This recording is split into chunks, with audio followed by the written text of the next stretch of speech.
Hey, welcome to the InNOLEvation Mindset Podcast, powered by the Moran College of Entrepreneurship. I am Mark McNees, your host, and today in studio, we have the winner of the InNOLEvation Challenge, Growler Country Most Scalable Business, Chris Cyrille, who is CEO and founder of Aqua Insights. How you doing, Chris? I'm good. How are you? So how was the competition? Man, so much fun. Learned a lot. Just a great experience, man. It's my first time really putting my business out there like that in front of like a judge and stuff, or a set of judges and whatnot. With my styling business I had before, I just went out and did it. It's the first time I actually sat in front of a group of people and tried to talk about my business and why it makes sense. Nice. You did a fantastic job. I had Thanks. the opportunity to be there and be a judge, and you did a terrific time or a terrific job. So tell us a little bit about your business and kind of the inception of the idea and how you got it up and going. For sure. Aqua Insights, sentiment analysis powered brand strategy software. Started off as just something to help me when I was a menswear stylist understand what was trending in the social media or whatever the case might be. I used Reddit at the time. So I would just scrape subreddits to understand basically, again, what was trending. I would manually go in there, read the comments, and that's how I made recommendations to my clients of what they should be wearing, what colors they should be going with, and whatever the case might be. And then I decided to add AI into it because I was doing it manually myself.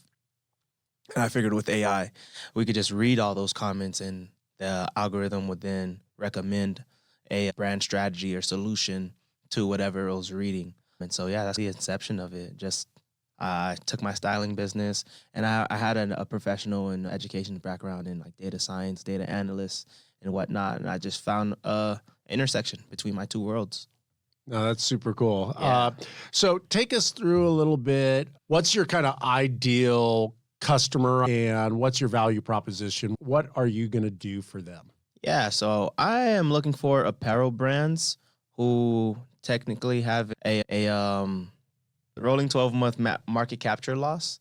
And for them, I'm basically trying to help them understand, again, their brand strategy and get a better hold and understanding of their customer sentiment and preferences. With those preferences, they can create authentic stories, make product improvements, or even just foster brand-to-consumer connection. Okay. And so why would a brand want to do this?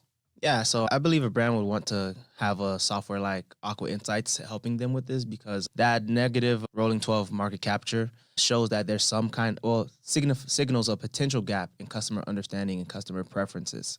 And so they would bring in my company basically to understand what's going on there. Right now in marketing, there's not a metric to read sentiment, to actually read through all the comments on social media posts. And so I would basically give them those eyes that they don't already have onto their customers' way of thinking and what they feel about the brand, like their brand perception and product quality.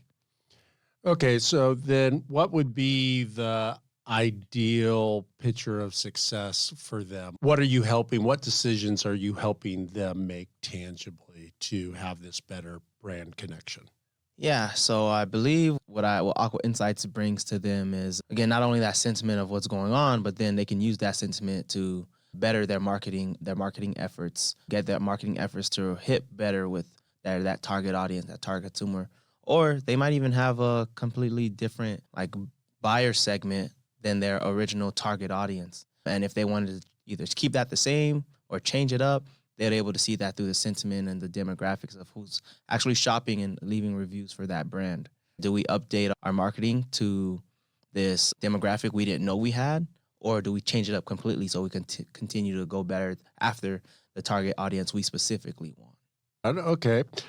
So obviously there's a lot of money at stake in these things, and I guess negative brand perception can cost companies a whole lot of money and things like that. Can you tell us a little bit about how you can help companies navigate maybe if it's just not a slow downturn, but would you call it software or would you call it a platform or? I'd call it a platform. Okay. Yeah, I'd say it's a platform. So how would your platform help brands say navigate a bad PB or publicity on something? Yeah, that's actually a great question because this can also be used as like a emergency management software, emergency management kind of tool for them. If they have some kind of bad publicity, better understanding how to put out a message that reaches their customers in the way that their customers want to hear it, not really in the way that the brands feel like it's best for their pockets. I think that with more genuine responses to what what their customers want, then that's when the customers again have that better brand loyalty and make more decisions with their pockets. Right on. So you were a stylist. Yeah, I was a menswear stylist in Tampa. And how did you get interested in AI? Like, why did you think like AI could be something that could really assist with this? And how did a stylist become a programmer? I was a programmer first. I was a programmer, then became a stylist. Yeah, I graduated with my IT degree.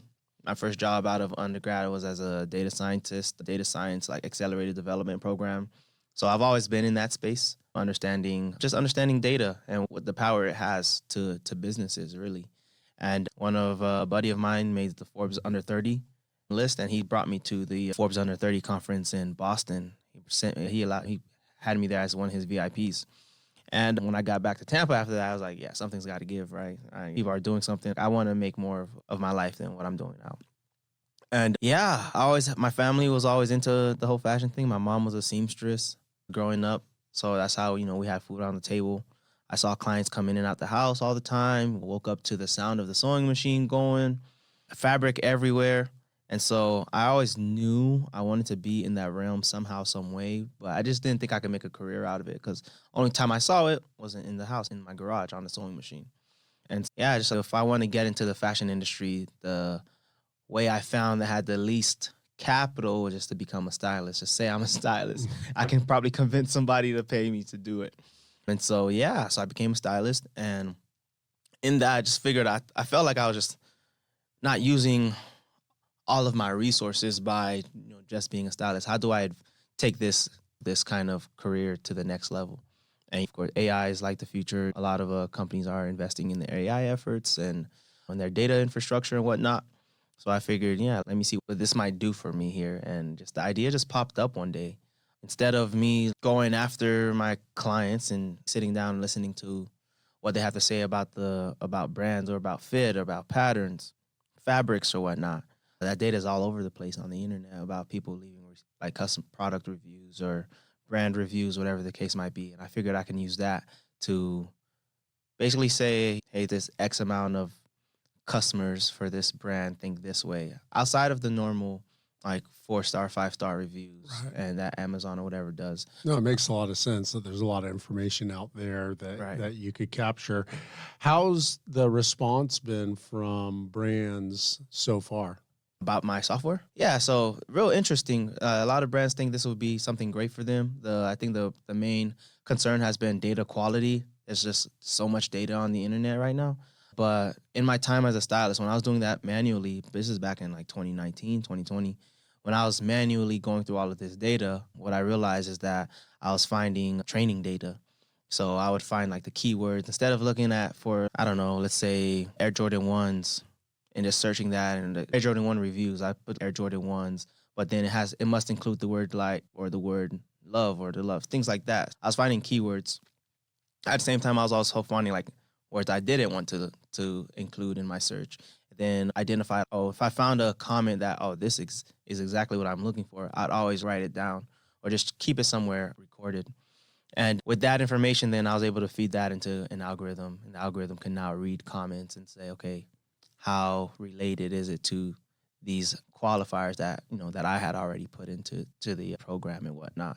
And so once I shared that with the brands, they're a lot more comfortable with this being a platform they would potentially use. Right now, we're still like building everything out, trying to get that beta going. I have that very early prototype is super just black and white, bare bones. Mm-hmm. But yeah, once I start with that $4,000, start getting into more of the developing, get that into front of our beta testers and seeing some real progress and making some real progress. Yeah.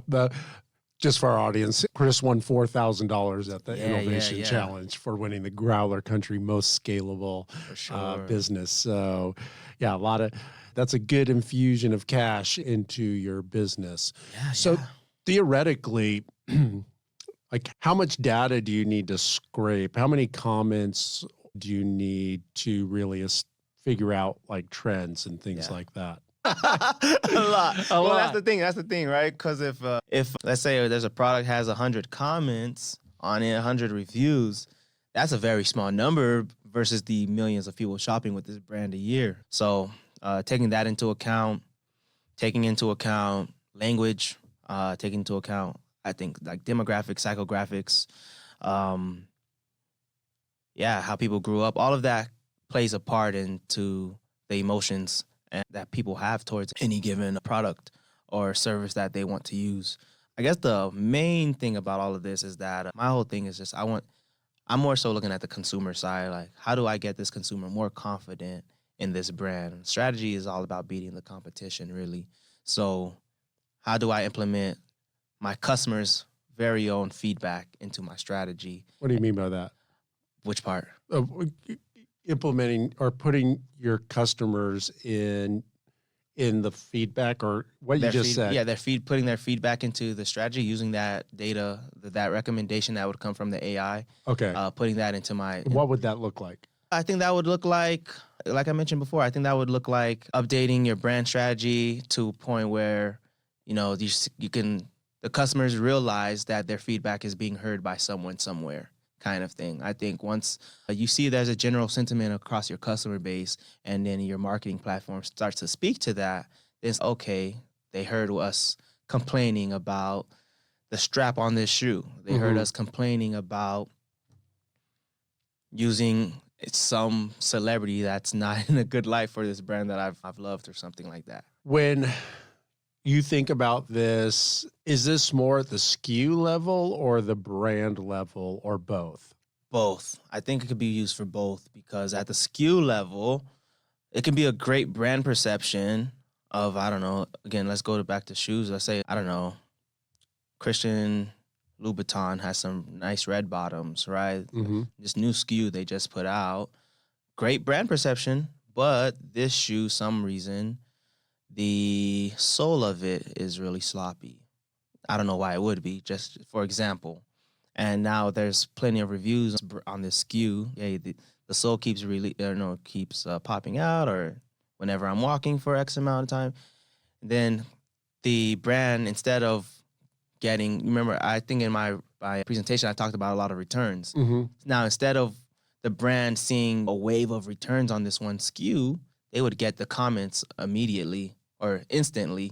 They'd see that there's an issue with these reviews and we got to get this going, or try to rectify this as soon as possible.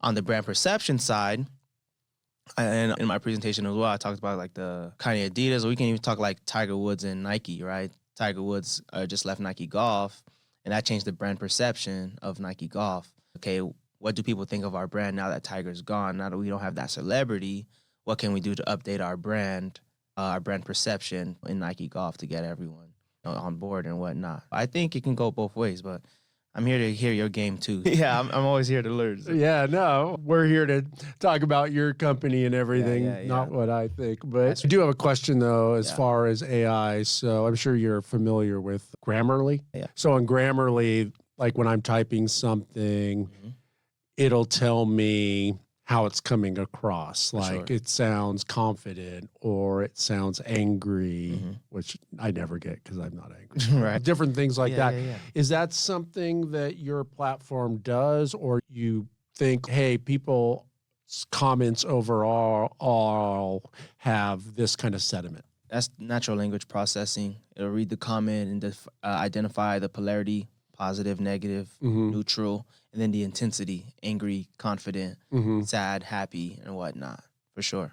So your platform does that, or is going to do that? It does do that. Oh, it's going to, yes. Okay. It's going to, as we continue to build it up, yes. No, that's really cool. So through a case study, let's say that the brand is actually getting really positive reviews. Is there I guess the question, is there a consulting part of this for you, or are you just giving them the data and they're trying to interpret it? What's your business platform or model? In the beginning parts of this business, don't plan to be a consultant yet, as I haven't personally worked in the marketing space. As a stylist in the fashion space, I've done merchandising and whatnot. I want to get them the data. Eventually, there would be a consulting piece. Like, how do you even use this data in your business and whatnot? Right. But in the beginning, here's what your customers think of your brand, and use it as you make whatnot. And I don't know a lot about this space, obviously, but it seems like it would be just so important, because brands are obviously, their brand is everything. And to me, the real value in this, and please tell me if I'm thinking about this wrong, but the real value of this, like if I was a business owner, like when I owned Red Eye or something, if I could get out ahead of something, either if people were like, wow, this is really great what they're doing, I could throw advertising dollars to get that more out there. Or if people were like, their lattes are the worst or something like that, get out in front of it and go, okay, like we got to figure out how to do this. So to me, that has enormous value to a brand, because it takes forever to build a brand. And very quickly, we've seen many examples of companies, brands being really hurt very quickly. Is that, when you're thinking about Aqua Insights, is that really the core value that you're bringing, or is there something else? Yeah, the core value is that they get this data or this information almost instantly. When I had it as a web scraper, when I was using it myself manually, I had an ad hoc button. I just click the button, scrape this subreddit, and I get the information I needed in a second, 2 seconds. And so, getting this quick so that they can get that same feeling that you would have with the lattes and whatnot. But that's definitely what we're going after. It seems like, to me, like going with the niche of just clothing and SKUs and things like that. But this seems like it's infinitely scalable to any company, right? Or am I not thinking about it correctly? Yeah, you're right. You're right. So it's just right now, as it stands, because I've been in that fashion domain, that's what I know. Yeah, you got to start somewhere. And then once we own the fashion industry, planning to take it to different industries as well, get some SMEs from those different industries that can speak to how those customers speak, how they respond or react to certain things. But because I've been a stylist, I've worked with these consumers one-on-one, actually like literally putting clothes on them and getting their feedback. I've worked with tailors and all that jazz. So after we own the apparel industry and the sentiment analysis and all that for the apparel industry, definitely plan to take it bigger, because I think it works for any B2C company, maybe even B2B, really. If there's 100% B2B too, I think. Yeah, wherever people can leave a review. The hard part of this is going to be like spammers, people who just leave bad comments or AI comments, and how do you pick out the bots? Yeah, I know that there's AI detectors and things like that. It seems like that's being developed right now.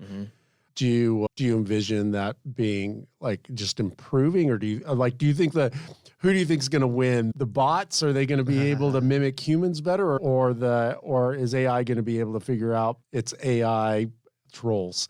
I think AI can detect AI. I don't think AI can ever be to the point of humans. I think it can get pretty close, but AI is always going to miss creativity. AI doesn't have a soul. AI doesn't have like really emotions. It may be able to tell what's going on, but without even being programmed itself, I don't think it can exude emotions and empathy and whatnot. I don't think AI. I think the human part is always going to beat the AI, because AI needs human to create it. This isn't about Aqua Insights, but it's about AI, since we're talking about AI, and I'm interested in AI. What most excites you about the future and the trajectory of AI, and what frightens you? What am I excited about? I think my excitement in AI is around healthcare. How do we help? Interesting. Yeah, how do we help? How do we help people who aren't in the best shape or whatever medical conditions they have how can we use machines to be there around the clock for them? Because I've had plenty hospital stays. I know how exhausting it can get for the people that work there 6 days straight, 7 days straight sometimes. How can a machine be there to monitor in case something goes on while the caregivers are, we're human. We all make mistakes or get tired or whatever the case might be.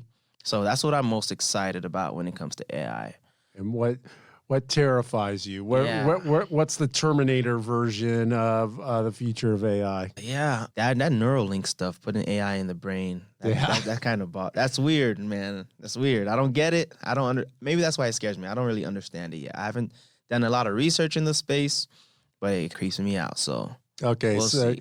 So the merging of technology and humanity freaks you out. Yeah, that Will Smith iRobot joint. Yeah. That would be crazy. I totally see that. I totally see that.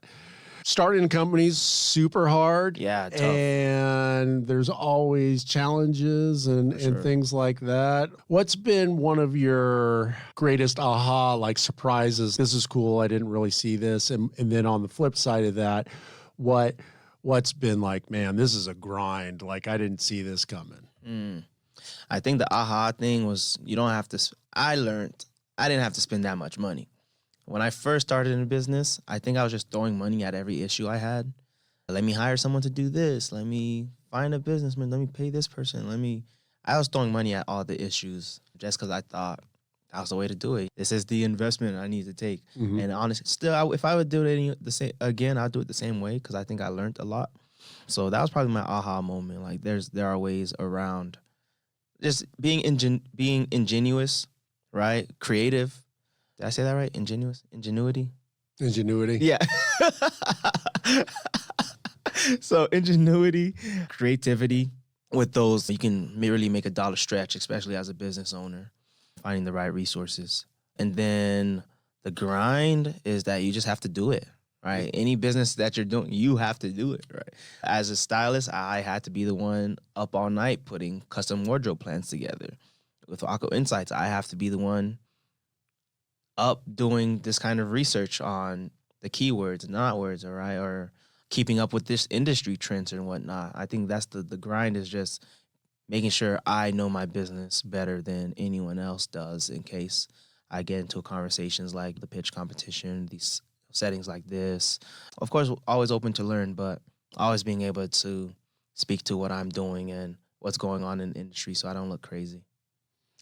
No, that's good insight. So one question that I always like to ask is if Chris today could go back, say, 5 years to Chris 5 years ago, and you could tell yourself one thing, what would 5-year-older Chris tell 5-year younger Chris? About business or about anything? Anything, man. I think I would have just told him to stay the course, man. Yeah. Stay the course. All right. I think everything 5-year younger Chris was doing back then set me up for now. And so I wouldn't want it any other way than what I have now. I'm really loving this position I'm in. Yeah. No, that's really cool.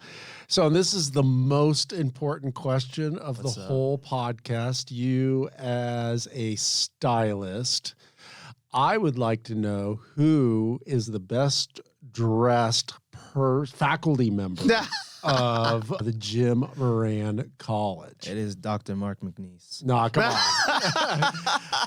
I know I'm pretty fly, but who? I got you. John Breed is clean. Yeah. John Breed is clean. John Breed is clean. Every time I see him, his jackets are just fresh. He does. He's got that new leisure suit jacket. Have you seen that? Yes. Performance fabric, though. It's not like old school poly. I went on a conference with Dr. Nam, too. Dr. Nam and I presented at USOSB. Dr. Nam is clean. Yeah. Yeah, Dr. Nam is clean. All right, right on. So what's the power rankings here? Let's see. If I had to put one or the, I would say Dr. Nam first because I see him more often. I've seen more of his wardrobe than I have John Breed. So. All right. All right, cool. All right. I have a different kind of style. I got the kind of the SoCal Yeah, slippers, thong slippers. So absolutely. Hey, Chris, thank you so much for coming in. Again, congratulations on killing it at the Innovation Challenge. Look forward to what you are going to do in the future with Aqua Insights. I think it's such a needed thing, and I think it really has the opportunity to really help a lot of companies, and it's really super interesting. So congratulations on everything. Yeah, and I appreciate you for your help always. Like I mentioned, every time I'm with you, I'm with family. You have to help me up my wardrobe game. Turn me up, man. All right, there we go. Yeah.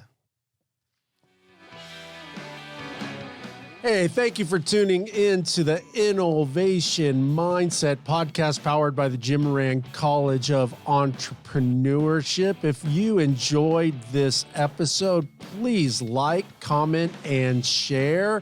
And be sure to subscribe to make sure that you don't miss future InNOLEvation Mindset episodes. Hey, thank you so much, and we will see you next time.